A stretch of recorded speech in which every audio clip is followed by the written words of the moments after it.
We were joking, like, we'll adopt Sasa. She's so sweet. We'll adopt Sasa. We'll adopt Sasa. We'll adopt Sasa.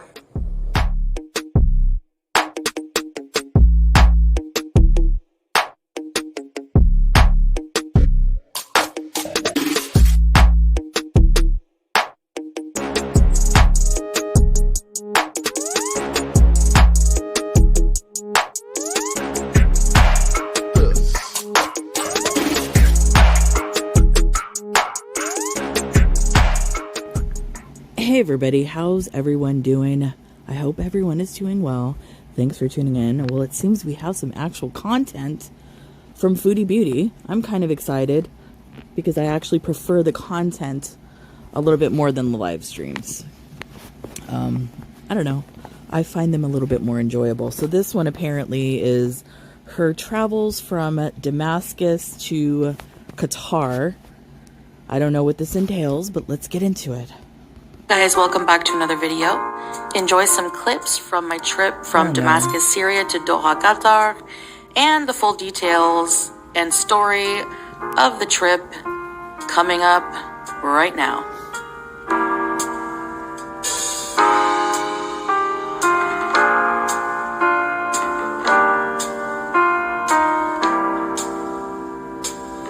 Oh, look at this.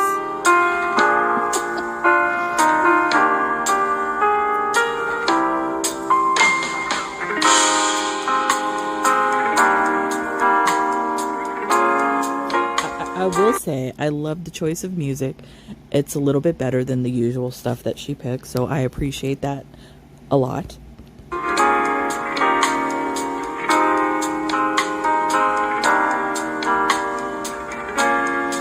It looks like a small airport. Oh, that palm tree is dead. Unless it's the, it might be the tint on the windows. That palm tree looked dead.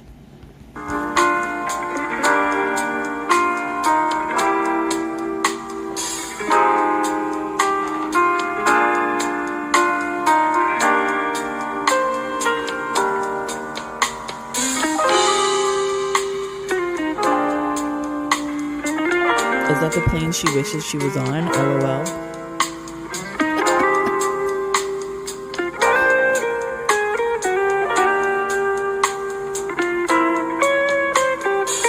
Wait, is she sitting by... She's sitting by the wing. So that would mean that she's sitting at the emergency exit. I don't know if that's good. Isn't the... I believe the emergency exit is located at the wing. Right? Am I wrong? I could be wrong.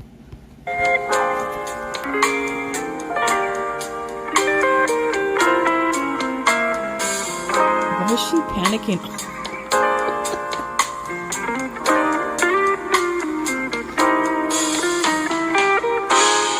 That's a beautiful airport. I'm guessing that's in Qatar.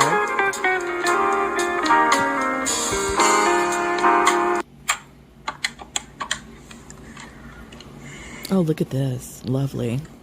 Hi, can I place an order for room service, please? Oh, look at that. Rubbing the grift in our face. Can I have your turkey and cheese club sandwich with fries? She orders like a baby with a voice. Ooh. Okay. Is that American cheese on the club sandwich? Oh my goodness. Okay, guys. I'm wearing a mic because I'm kind of far from my camera. But look at this. Club sandwich. Now there's a club sandwich with the money that I grifted from the scam with the little girl. Bacon.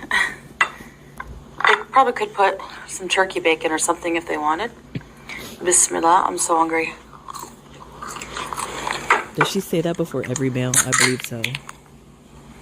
Ice cold Canada Dry. My mini fridge is really cold. All right.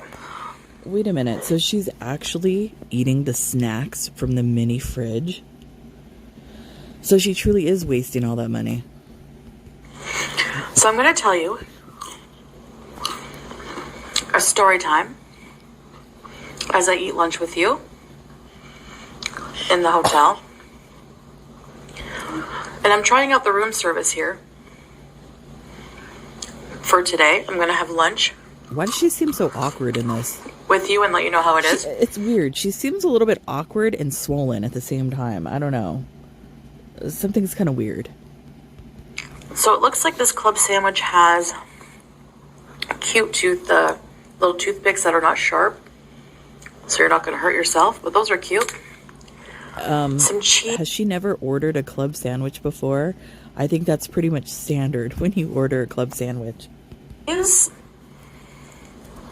Oh, there's egg. Oh my goodness. That's you know how I feel about eggs, but extra protein. Some kind of like sauce. Mayo sauce, lettuce, tomato, and smoked turkey on... They cut the crust off. That's cute. Beauty bite.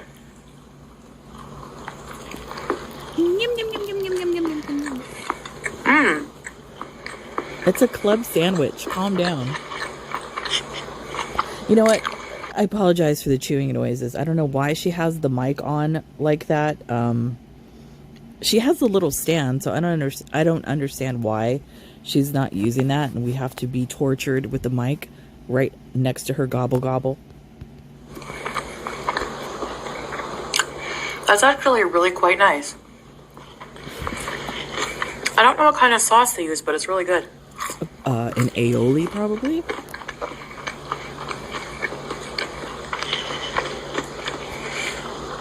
French fries and ketchup. You can't go wrong. They're crispy, they're fresh. Oh no, not and they're fresh. Salted. So she's the worst food. Every time she tries to be descriptive about food, she's horrible at it. Just horrible.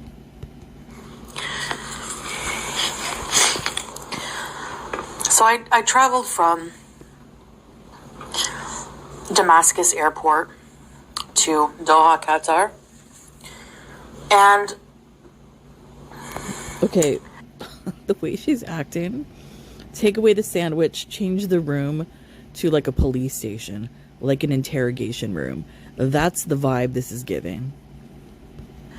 I have to say that it was an interesting experience getting to Qatar. My next video will be talking about why I chose to come here and the circumstances we all know in my life that led me to come here for a little vacation. Vacation. You hear that, Beezers? A vacation. A vacation on your charitable dime. That's what this is. Oh, that's so cool. And so my journey starts. I showed you some clips at the beginning of the video of my journey. So the first clip is of me bouncing around on a public transport, a little mini bus, but it's like a big van. It's either a van or a bus. Come on. An older, very old kind of bus. And that's because Salah is a bitch. Hates driving in Damascus. Why all of a sudden? Damascus is very hectic to drive in. I don't know. He seemed pretty good driving around in Kuwait, you know, honking his ass off at everybody. So I don't understand why Damascus is such an issue for him. And gas is very expensive. All of a sudden. And we were quite a ways from Damascus, so it would have just been easier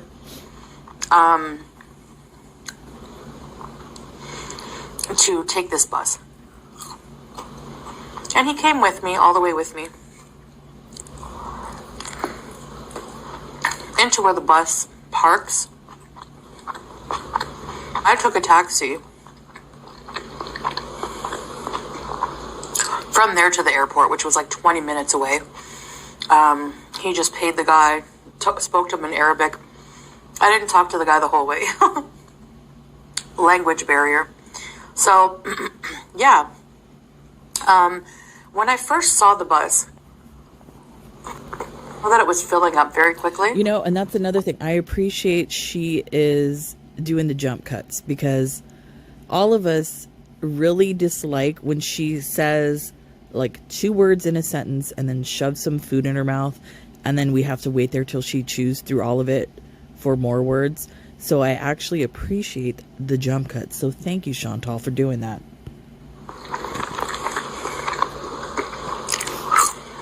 She actually did and work. admittedly, I kind of panicked and was like, oh my gosh, we have to rent a private bus or a taxi or something into Damascus because, a private bus for this I'm a person bitch. of big size. Get out of here. Did you take up that much I'm not room? small.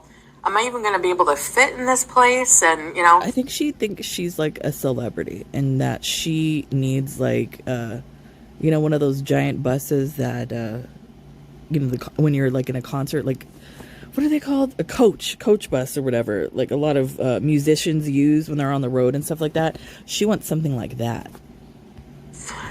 It was full. We were packed in there like sardines, kind of. But it was okay. Once the van started moving on the highway, the windows were open. It wasn't too hot. Can you imagine? So that was an experience. It was like a $1, $2 bus into Damascus. The driver wanted to stop for gas, and it was taking a little while to get service, and man, I haven't one guy was getting impatient. She's talking about the bus. Here I go off into something else. I have not ridden a bus in so long. I remember when I was younger, when I stayed with my grandmother, we used to take the bus all over the place to like different malls all over LA and stuff like that. Yeah, I don't know if I would take the bus. I'd be kind of scared nowadays. Especially in LA, there's people are kind of stabby on the bus, so I don't know. I'd be kind of scared. And just like yelling, and I don't know what he was saying, but anyway, took about an hour and a half. Then my clips you see of, showing Damascus, where the bus stopped. As soon as we got off the bus, you wanted to eat. We were rushed by these men, taxi drivers, wanting us to hire them for a taxi to the next destination we were going. And Salah was like, no, we're not, we did need a taxi, but not right then and there. So we're like, no, it's okay. They're very insistent. She looks really I don't think it's the hijab, but she looks extremely swollen. There's something different about her face, and it's not the filters or anything like that. Because we all know what she looks like without the filters. There's something different here. I don't know what it is. Yeah, she does not look healthy to me at all. Walking away, we thought we're out of the thick of it. Well, I know what it is. Someone rushed over, grabbed my suitcase, is like, come on, I have a nice car, you need taxi, come on, and grabbed my suitcase. And they all started, the taxi drivers, I thought they were going to deck each other. They all started fighting with each other. I mean, that's so what Salah happens. had to kind of do some conflict resolution. Because you know why, Chantal? They see you, 600-pound trick-ass Mark, you're white, they know you probably have money, so that's probably why they're fighting. They don't give a shit. They want your money. Then, I don't blame them. We took a walk downtown Damascus, and I really needed some water and something cold to drink, so of course, I got to slush some water. They got these they had these big buns you see in my video at the beginning. Salah had that for breakfast. I wasn't hungry yet. I don't get really that hungry on travel day. My stomach's in knots. Come on. So I didn't have that. And we've all watched the travel videos. She always eats. She has coffee. Maybe she just didn't want to have a poo-poos on the plane. Who knows? Eating like a big hunk of bread. It had like Nutella inside or something else, chocolate. And then we did find a taxi person, a really nice taxi guy to hire. He went back to the bus to go back to where he was going, where he came from, Salah. And I went forward onto the Damascus airport. I don't know what I was expecting. And the taxi driver dropped me quite a far away from the door. And he's like, I have to drop you here. I have to drop you here. I was like, oh, because I was like, I'm kind of far. Like, I was pretty far. Goodness. And so I go to grab one of those carts. And I'm just walking. And somebody runs up to me, this guy, and he's like, what's your name? And I'm like, why? You know? And he's like, this... He was speaking Arabic, but I ended up figuring out that the cart would cost money. Oh my goodness. She literally... she tried to steal a cart for free because she didn't want to pay for it. I bet you she's playing dumb. I don't speak the language and just took the cart. We see you, Chantal. You know you had to pay for that thing. Come on. And I didn't have any Syrian money on me. Like, I only had, you know, American money. So... Why does she only have American money? Now, I understand that that's like... I don't know. I'm just kind of suspect about that. Why dealing in American money? That's why I said there's something going on here. I don't know what he's dabbling in. I'm just really suspicious about it. There's some illegal activity going on here, especially with Salah and wherever he's getting his money from. Something doesn't smell right to me. Just left the cart and took all my luggage, which was only a carry-on bag and my CPAP and my book bag. Book bag. A backpack? I saw on social media, and I heard rumors about the entrance of the Damascus airport having a floor mat with Bashar al-Assad, the former president's picture on it. That's not a rumor. It's actually true. I thought they were just being facetious. Nope, it's true. That's really that's like basically in Middle Eastern culture, being disrespectful to somebody is to put the bottom, like, or even to show the bottom of the shoe. The sole of the shoe is disrespectful, and to like hit somebody with the shoe. Like, I'm sure you remember back when George Bush Jr. was president, how somebody threw a shoe at him. That's an example. Or when they ripped down the statue of Saddam Hussein, when they were beating it with their shoes and stuff like that. That's a thing of disrespect. So I'm not surprised that they have a rug with the former president's face on it that they all can step on. I mean, good for them. And a lot of the time when people were walking in, they would be stomping on it.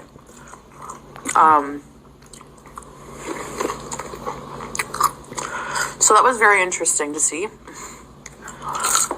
The airport was very clean, modern enough. What did you think it was going to be? Air conditioned. What? Some places not so much as others.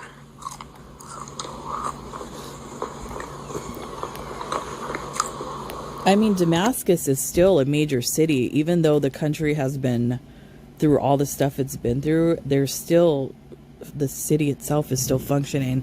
So I don't know why she would be surprised that the airport would have air conditioning. But, you know, it's Chantal. But it's a small airport. And I just had to wait about an hour until... You know, it's a small airport. If anybody out here in Southern California knows, is the Long Beach airport. That's a small airport. And it reminds me of like an airport, and I think it probably still has the same like decor or whatever from like the 50s and 60s. That's a really small airport. I could go through to check in. The security process is insane. Really? You don't say. So when you enter the airport, you have to put your luggage and all your belongings through a scanner. Then you have to go through security. Then to get into your gate, you have to put your things in another scanner. Good. And the lady was like, you have something in your suitcase. You have something in your suitcase. You know, Chantal strikes me as an idiot that could become a mule for somebody. Like, don't be surprised if, like, when all of this ends up, like, metaphorically speaking, exploding, don't be surprised if she ends up being a mule and gets busted. The guy's like, what does she have? He said, do you have any, for some reason you couldn't. Well, I know you can't bring battery packs and carry on, so they thought I had a battery pack. So they opened all my stuff, and only to find out that it was just my blood sugar glucometer that looked like one.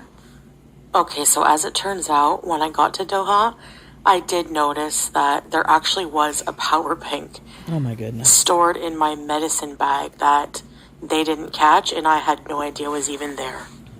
I go sit down. Okay, that's actually kind of scary. That they missed that, number one.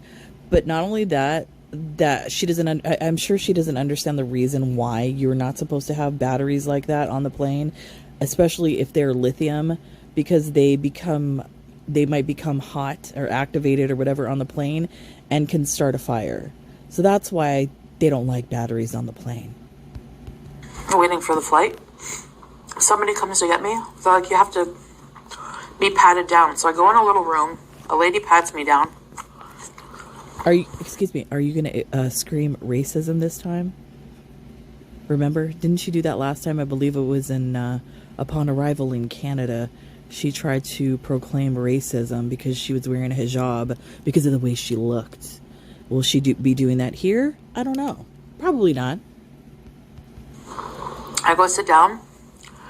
You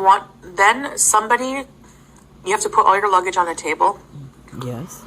They comb through every item in your bags. Good. Except they did somehow miss the power bank in my medicine bag. Like, they opened my makeup. And they threw out some things. Good. I had a whole case of hijab pin things. They're like, no, you can't bring that. Because it's a weapon. Razors. A weapon. No, you can't bring that. They took my new razors. So if I have a mustache, you know why. She could take those things on the plane if she would have checked her bag in. But she didn't check her bag because she's probably cheap. And that's why. So who cares?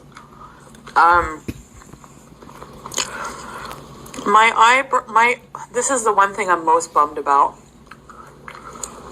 My pencil sharpener for my eyeliners. Because it has a razor in it. It's a weapon. Does she not know what happened on 9/11 when those planes were hijacked? They used box cutters, which are razors. So that's why having a razor in the plane is a problem. Oh, and they shot out my aerosol, my deodorant. I understand why. Because that could be some form of neurological gas or poison or something like that. So yeah, another weapon. So I didn't complain, but I've never had to do that anywhere else, and I just wonder maybe why. Why? It's different in Syria going to Doha. Are you kidding And maybe me? It's because Qatar Airways requires the extra security, maybe because of, the security situation in Syria is more unstable. I'm not too sure. Because the country is filled with ISIS fighters. They're actual terrorists. Chantal, what do you think is going on there? Do you know how easy it would be if somebody got through all that security, a terrorist, for example, and hijacked a plane and used that plane like a missile into some city somewhere across the globe? So that's why they have high security like that, specifically in Syria. So we're waiting to board. There's this woman that comes in and she's freaking out. I don't know. She's speaking Arabic. But she had, her whole face was bandaged and her lips were very swollen. So it'd been apparent that she probably just had some kind of plastic surgery done. How do you know? Maybe she was in But a she horrible... wasn't she was very Maybe she was in a horrible accident. How do you know? Judgy?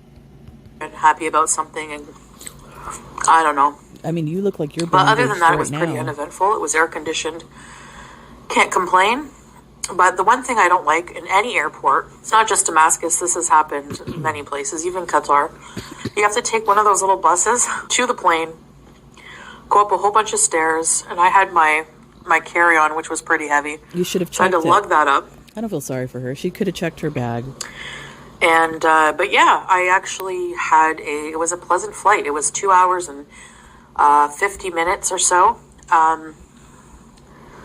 I had a seat to myself, like a row to myself. I had no one sitting beside me. As you see in the video, we were served a full meal. Okay, now I have to pause.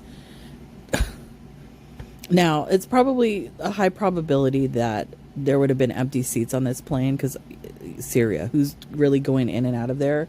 Probably nobody, really. But would it be possible? Do you think she bought those seats for herself? I don't know, but both are possibilities. Flight, it being a short flight. Man, she shoved that sandwich right up in I there. really like the room service food. Maybe tomorrow for dinner, I'll try another dish. She's just staying in that room. This is actually reasonably priced Oh my goodness. for room service. $5.48. That's what I like about Qatar Airways. It's more expensive than a budget airline. You know, like it's not like it's cheap as Spirit or something like that. I mean, do they have budget airlines like Spirit flying in the Middle East? I don't know. The flight that she's on, was that the budget airlines of the Middle East? Could be. Who knows? Who really cares, actually? You get good service for what you pay for. You know, you get really good service. You don't have to pay for your luggage extra. Meals, drinks, all the unlimited drinks, whatever, all included.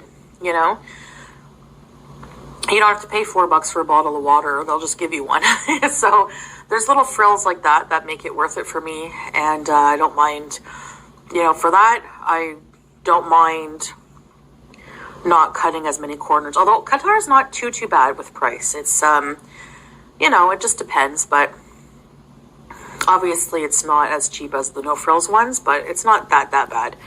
And you get a full meal. Like the meal, I was confused by what it was. It was Arabic spices, they said, chicken and chickpeas. I don't understand, why didn't she do any video on the plane, like more in-depth video, and then go over it then? I think it would have made for more of an interesting video rather than her sitting in the hotel explaining her whole airplane experience. I don't know. Had these little balls, and I think they were little mashed potato balls. It was very interesting. It was very tasty. The meals are always tasty. And then they had some kind of rice pudding and couscous salad. It was pretty good. Like a Mediterranean one with like vegetables in it. Whatever you want to drink. I think I had diet soda. Or no, they gave you an orange juice and water, a bottle of water. So I had a little nap, and before you know it, that announcement comes on and wakes you up like we're about to land in 45 minutes.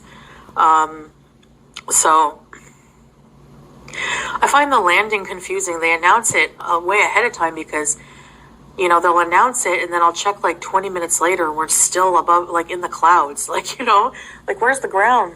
But we had a smooth landing. It takes and a long time to land. I have to say my least favorite part about traveling is deplaning. It's claustrophobic. Everyone rushes and you're in a line squished together. Then you have to, you know, oh man. It was, you see in my video. I mean, I can't imagine that she fits down the aisle of a plane because we've all been on planes. I know most of you have. I have. And the aisle is probably not that wide. So I'm pretty much sure. Yeah, she has to maneuver through there. Must be horrible. I usually try my best to walk as much as I can in the airports because I don't get a lot of exercise in life. So you choose the airport. Okay. Depends how I'm feeling physically. at the time and how far it is. Well, we must have been dropped off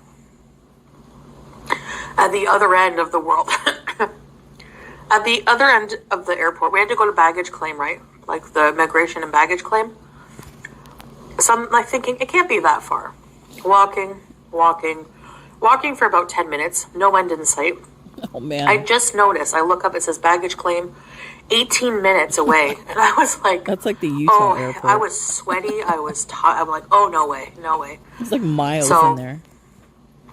I see a cart pulled over and I said, am I able to get a ride to... You know, it's still so far away. She was probably red as a tomato and sweating. You know, I have a ride. And sure enough, you know, and another guy saw me doing that and he came along and he looked physically in shape. But sometimes when you're tired from traveling and you have such a hike, like, you know, so... Excuse me. Traveling, it's a 2-hour flight. That's not really like, what do you mean exhausted from traveling? 2-hour flight. Get out of here, Chantal. So I get through, go to exchange some American money into Qatari riyals, go get a taxi, get to the hotel, crash out on the bed, just like, it was so cold in here when I got in here.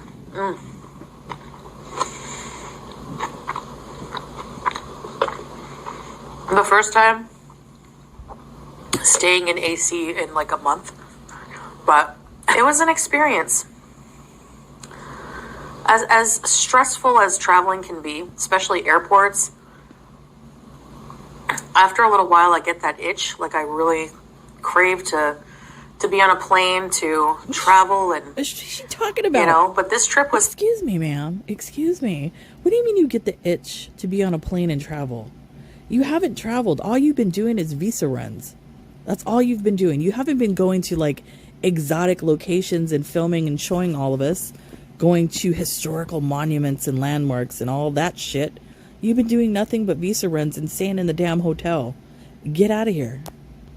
Mostly, I don't know, I'm going to try to do some sightseeing, but the purpose of this trip was mostly just to rest. Go somewhere to rest. From what? And catch up on my rest and what a lazy avoid wife. Complete heat. You know how she said she's going to be on her Syrian wife arc and she needs a rest, she needs a break. She hasn't even been there that long and she already needs a rest and a break. This is not going to work out very well for her. Exhaustion over a prolonged period where I'm just like super exhausted from just being super sweaty every day and in the heat and just never properly cooling off. It's just shocking to me. Like, what is she... like, she has this idea of what being a wife is, number one, but she has this really warped sense of reality of what being a Muslim wife is. I don't know what she thinks that entails. You know, what is she just, supposed to be laying in bed while people feed her? I mean, it's bizarre. Hopefully it'll start to get a bit cooler. The summer will be weaning off soon into fall, we'll see. And yeah, and by the time I get home the place should be finished. Salah is up so how long is this LOL quotation marks renovation going to take? What type of renovations is he doing exactly, and is he licensed to do these? Probably not. Me every day with what he's doing. He's working hard at just installing things that need to be done in the house. Like what? Make sure. And it makes me wonder how the people that were living there before, were they like living in squalor? Was Salah and the kin like slumlords, and these people were living just like a hellish life? Kind of makes me wonder. We can live there basically. Me, him, and Juice. So he's not even staying there right now. So, I don't want to be in the way, and I don't want to just be left somewhere not knowing really the language and not... You've had 3 damn years. 3 years. So I'm not saying learn the entire language. No. But at least basic conversation you could have learned in 3 years. What are you doing? It's unbelievable. Relying on spotty internet. You know, there's hours a day where we don't have internet and stuff like that. But I will go more into detail in the next video, I okay? hope So, well, I guess that's the end of that. I don't, like, it's so weird. It's so bizarre. This whole adventure that she's doing, she hasn't changed. She's still the same individual. It's, like I said, I'm gonna keep saying it. And it's gotten worse, though. She's like the same individual, but the scams and all of that have gotten worse. I mean, can she get much worse? Probably. I don't know. I guess we'll have to wait to find out. Anyways, that's it for me, guys. So I'll see you when I see ya. Bye.